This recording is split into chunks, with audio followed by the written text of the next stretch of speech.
നമസ്കാരം. മലയാളി വാർത്ത ഇൻസൈഡിലേക്ക് സ്വാഗതം. വീണ വിജയനെ വരിച്ചിട്ട എൻഫോഴ്സ്മെന്റ് ഡയറക്ടറേറ്റിന്റെ ഏറ്റവും പുതിയ വെളിപ്പെടുത്തലുകൾ അങ്ങേയറ്റം ഞെട്ടിക്കുന്നത്. ഇതുവരെ നമ്മൾ കരുതിയത് മാസപ്പടിയുമായി ബന്ധപ്പെട്ട ഇടപാടുകൾ.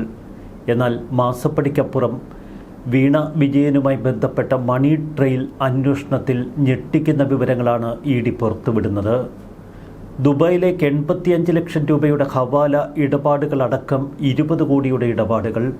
മറുവശത്ത് വീണ വിജയനും ഭർത്താവ് റിയാസുമായി ബന്ധപ്പെട്ട അനധികൃത പണമിടപാടുകൾ. ആദായനികുതി വകുപ്പിന്റെ കണ്ടെത്തലുകളെ തുടർന്ന് SFIO കളത്തിലിറങ്ങിയ മാസപ്പടി അന്വേഷണം. പിന്നീട് വീണ വിജയന്റെ പണമിടപാടുകൾ അന്വേഷിക്കാൻ എൻഫോഴ്സ്മെന്റ് ഡയറക്ടറേറ്റ് കേരളത്തിലേക്ക് എത്തുമ്പോൾ നമ്മൾ കരുതിയത് ഇതൊരു മാസപ്പടി ഇടപാടായിരിക്കുമെന്നാണ്. അഴിമതിയുടെ ദുർഗന്ധം തുടക്കം മുതൽ ഈ കേസന്വേഷണത്തിന്റെ ഭാഗമായിരുന്നു. വീണ വിജയന്റെ പിതാവ് പിണറായി വിജയൻ അഴിമതി നടത്തിയ പണമാണ് മകളുടെ അക്കൗണ്ടിലെത്തിയത് എന്ന് രാഷ്ട്രീയ എതിരാളികൾ മാത്രമല്ല എൻഫോഴ്സ്മെന്റ് ഡയറക്ടറേറ്റും തുടക്കത്തിൽ തന്നെ കണ്ടുപിടിച്ചു. 2,78 ലക്ഷം രൂപയുടെ അനധികൃത ഇടപാട്. സേവനങ്ങളൊന്നും നൽകാതെ CMRL എന്ന കമ്പനി വീണ വിജയന്റെ സ്വകാര്യ കമ്പനിക്ക് കൈമാറിയ തുക. SFIO അന്വേഷണത്തിന് തൊട്ടുപിന്നാലെ എൻഫോഴ്സ്മെന്റ് ഡയറക്ടറേറ്റ് കളത്തിലിറങ്ങുമ്പോൾ അനധികൃത പണമിടപാട് മാത്രമല്ല, അതിലപ്പുറം കള്ളപ്പണ ഇടപാടിൻ്റെ വലിയ തലങ്ങൾ ഈ കേസിലുണ്ട് എന്ന് ഇ.ഡി. ആരോപണമുന്നയിച്ചു.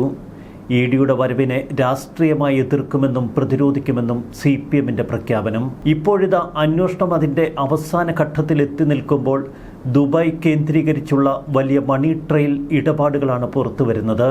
വീണ വിജയൻ വീട്ടിൽ സൂക്ഷിച്ച ചുവന്ന ഡയറിയിലെ ചില പേജുകൾ, അതിലെ കുറിപ്പുകളാണ് 20 കോടി രൂപയുടെ ഇടപാടുകളിലേക്ക് വെളിച്ചം വീശിയത്. ഒപ്പം മുഹമ്മദ് റിയാസിന്റെ സുഹൃത്തുക്കളുമായി ബന്ധപ്പെട്ട വലിയ ഇടപാടുകൾ. ദുബായിലേക്ക് എത്തിയ പണം എവിടേക്കാണ് ഒഴുകിയത് എന്ന് എൻഫോഴ്സ്മെന്റ് ഡയറക്ടറേറ്റ് ഇപ്പോൾ അന്വേഷിക്കുന്നു. നേരത്തെ തന്നെ ദുബായ് കേന്ദ്രീകരിച്ച് ചില ബാങ്കുകളുമായി ബന്ധപ്പെട്ട് കള്ളപ്പണ ഇടപാടുകൾ നടന്നു എന്ന് എൻഫോഴ്സ്മെന്റ് ഡയറക്ടറേറ്റ് സൂചന നൽകിയിരുന്നു. വീണ തൈക്കണ്ടിക്ക് കാര്യങ്ങൾ ഇനി അത്ര എളുപ്പമല്ല. ദുബായ് ഹവാല ഇടപാടിലൂടെ പണം കൈമാറിയത് ആർക്ക് എന്ന ചോദ്യത്തിന് ഉത്തരം പറയേണ്ടി വരും. വിദേശത്തേക്ക് ഹവാല ചാനലുകൾ വഴി പണം കടത്തിയതായും വിദേശ നാണ്യ വിനിമയ ചട്ടങ്ങളുടെ ഭേദലംഘനം നടന്നതായും കേന്ദ്ര ഏജൻസി ഇപ്പോൾ കണ്ടെത്തിയിരിക്കുന്നു. ഇതിന്റെ ഭാഗമായി വരും ദിവസങ്ങളിൽ കടുത്ത ചോദ്യം ചെയ്യലിലേക്കും അറസ്റ്റ് ഉൾപ്പെടെയുള്ള നടപടികളിലേക്കും എൻഫോഴ്സ്മെന്റ് ഡയറക്ടറേറ്റ് കടക്കും. വീണ തൈക്കണ്ടി മാത്രമല്ല, വീണയുടെ ഭർത്താവ് മുഹമ്മദ് റിയാസും പിതാവ് പിണറായി വിജയനും ഈ കേസിൽ പ്രതികളാക്കപ്പെടുന്ന കാഴ്ച. ദുബായിലേക്ക് അനധികൃതമായി കടത്തിയ 85 ലക്ഷം രൂപ ഹവാല ചാനൽ വഴിയാണ് ദുബായിലേക്ക് എത്തിച്ചത് എന്ന് എൻഫോഴ്സ്മെന്റ് ഡയറക്ടറേറ്റ് കണ്ടെത്തി. ദുബായ് കേന്ദ്രീകരിച്ച് വീണ തൈക്കണ്ടി ചില സാമ്പത്തിക ഇടപാടുകൾ നടത്തി എന്ന സംശയം ബലപ്പെടുത്തുന്നതാണ് ഈ കണ്ടെത്തലുകൾ. വിദേശത്തേക്ക് പണം കടത്തിയത് മാത്രമല്ല, ഇന്ത്യയിലെ അന്വേഷണ ഏജൻസികളുടെ കണ്ണുവെട്ടിക്കാൻ വീണ തൈക്കണ്ടി ക്രിമിനലുകളെ പോലും തോൽപ്പിക്കുന്ന ബുദ്ധി പ്രയോഗിച്ചു.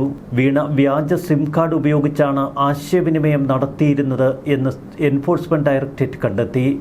മറ്റൊരാളുടെ പേരിലെടുത്ത സിം കാർഡ് ഉപയോഗിച്ച് ഇന്റർനെറ്റ് കോളുകൾ വഴിയാണ് സന്ദേശങ്ങൾ കൈമാറിയത്. സാമ്പത്തിക ക്രമക്കേടുകൾ മറച്ചുവെക്കാനും തെളിവ് നശിപ്പിക്കാനുമാണ് വീണ തൈക്കണ്ടി ഇത്തരം ക്രിമിനൽ പ്രവർത്തനങ്ങളിൽ ഏർപ്പെട്ടത്. വീണ ഉപയോഗിച്ച വ്യാജ സിം കാർഡിന്റെ ഉടമയെ എൻഫോഴ്സ്മെന്റ് ഡയറക്ടറേറ്റ് കണ്ടെത്തി. ഇക്കഴിഞ്ഞ ദിവസം മുഹമ്മദ് റിയാസിന്റെ സുഹൃത്തുക്കളടക്കം പല വീടുകളിലും ഇ.ഡി. റെയ്ഡ് സംഘടിപ്പിച്ചിരുന്നു. കോഴിക്കോട് DYFI നേതാവും DTPC ഡെസ്റ്റിനേഷൻ മാനേജരുമായ നന്ദുലാലിന്റെ പേരിലാണ് ഈ സിം കാർഡ് എടുത്തിരിക്കുന്നത്. 2024 മുതൽ നന്ദുലാലിന്റെ പേരിലുള്ള ഈ സിം കാർഡ് വീണ തൈക്കണ്ടി ഉപയോഗിക്കുന്നു. ഇനിയാണ് ഏറെ ദുരൂഹത പടരുന്ന വീണയുടെ ഇടപെടലുകൾ. ഈ സിം കാർഡ് നേരിട്ട് മൊബൈൽ ഫോൺ വഴി വീണ വിജയൻ ഉപയോഗിച്ചില്ല. മൊബൈൽ ഫോൺ വഴി ഈ സിം കാർഡ് ഉപയോഗിക്കുന്നത് അപകടകരമാണ് എന്ന് മനസ്സിലാക്കിയായിരുന്നു അതീവ കൗശലത്തോടെയുള്ള വീണയുടെ ആശയവിനിമയം. റൂട്ടർ വഴി ഇന്റർനെറ്റ് അധിഷ്ഠിത കോളുകൾ വഴിയാണ് ഹവാല ഇടപാടുകൾക്ക് വീണ നിർദ്ദേശം നൽകിയത്. തെളിവുകൾ നശിപ്പിക്കാനും യാതൊരു വിധത്തിലും താൻ പിടികൂടപ്പെടാതിരിക്കാനും വീണയുടെ അതിബുദ്ധി. വൈഫൈ റൂട്ടർ ഉപയോഗിച്ചുള്ള ആശയവിനിമയമായതുകൊണ്ട് കോളുകൾ ട്രാക്ക് ചെയ്യുന്നത് എളുപ്പമല്ല എന്ന് വീണ തൈക്കണ്ടി മനസ്സിലാക്കിയിരുന്നു. ഇതേ ആശയവിനിമയ മാർഗം ഉപയോഗിച്ച് റിയാസും സന്ദേശങ്ങൾ കൈമാറിയിരുന്നു എന്ന് ഇ.ഡി. പരിശോധിക്കുന്നു. കേസിലിപ്പോൾ ഇ.ഡി. ചോദ്യം ചെയ്ത നന്ദുലാലിന്റെ മൊഴി വീണ തൈക്കണ്ടിക്ക് എതിരായി മാറി. മന്ത്രി മുഹമ്മദ് റിയാസും ഭാര്യ വീണ വിജയനും ആവശ്യപ്പെട്ടത് പ്രകാരമാണ് താൻ സ്വന്തം പേരിൽ സിം കാർഡ് എടുത്ത് നൽകിയത്.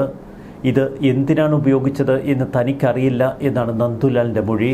റിയാസ് ടൂറിസം മന്ത്രിയായിരിക്കെ കോഴിക്കോട് ഡിവൈഎഫ്ഐ നേതാവായ നന്ദുലാലിനെ കോഴിക്കോട് DTPC ഡെസ്റ്റിനേഷൻ മാനേജറായി നിയമിക്കുന്നു. നന്ദുലാലിൻ്റെ വീട്ടിൽ ഇഡി നടത്തിയ റെയ്ഡിൽ സിം കാർഡ് എടുക്കാൻ നൽകിയ രേഖകളുടെ പകർപ്പടക്കമുള്ള നിർണായക വിവരങ്ങൾ കണ്ടെത്തി. കഴിഞ്ഞ മെയ് 27-ന് വീണയുടെ വസതിയിൽ നടത്തിയ പരിശോധനയിലാണ് നിർണായകമായ ഡയറി പിടിച്ചെടുക്കുന്നത്. ഈ ഡയറിയിൽ 20 കോടി രൂപയുടെ അനധികൃത ഇടപാടുകളെക്കുറിച്ചുള്ള വിവരങ്ങൾ, വീണ തൈക്കണ്ടിയുടെ പണം കൈകാര്യം ചെയ്തവരുടെയും ചിലവഴിച്ചവരുടെയും കൈമാറിയവരുടെയും വിവരങ്ങൾ ഈ ഡയറിയിലുണ്ട്. UAE ഇന്ത്യൻ കറൻസികളിലാണ് വീണ തൈക്കണ്ടി കണക്കുകൾ ഡയറിയിൽ എഴുതിയിരിക്കുന്നത്.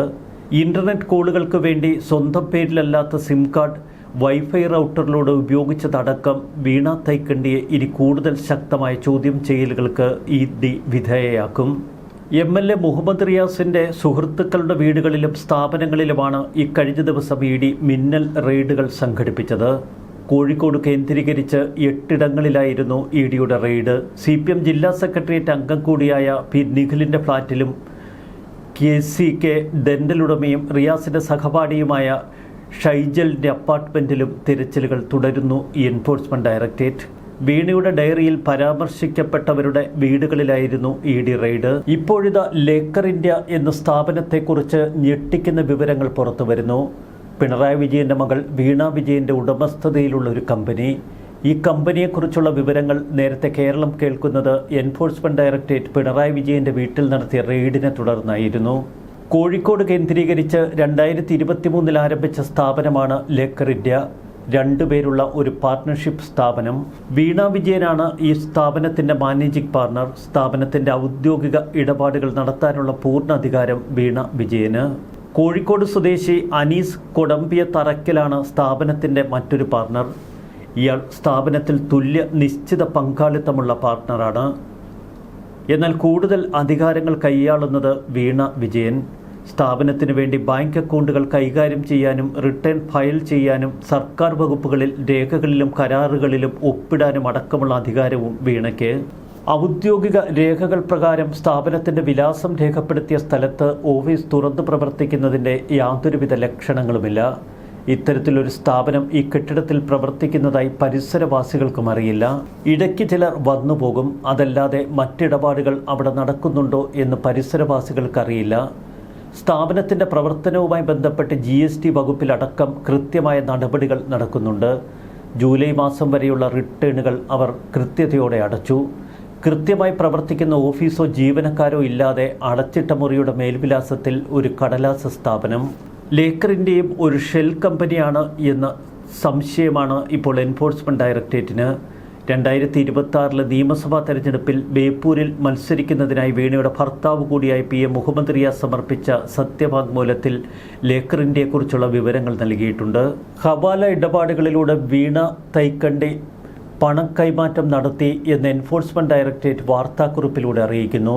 20.5 കോടിയുടെ ഇടപാടുകൾ സംബന്ധിച്ച അന്വേഷണം തുടരുന്നു എന്നാണ് ED പറയുന്നത്. മെയ് 27-ാം തീയതി നടന്ന റെയ്ഡിൽ നിർണായകമായ പല രേഖകളും പിടിച്ചെടുത്തു. അതിൽ ചില വ്യക്തികളുടെ പേര് എൻഫോഴ്സ്മെന്റ് ഡയറക്ടറേറ്റ് നോട്ട് ചെയ്തു. അവിടെ നിന്നായിരുന്നു അന്വേഷണം കൂടുതൽ ശക്തമാകുന്നത്.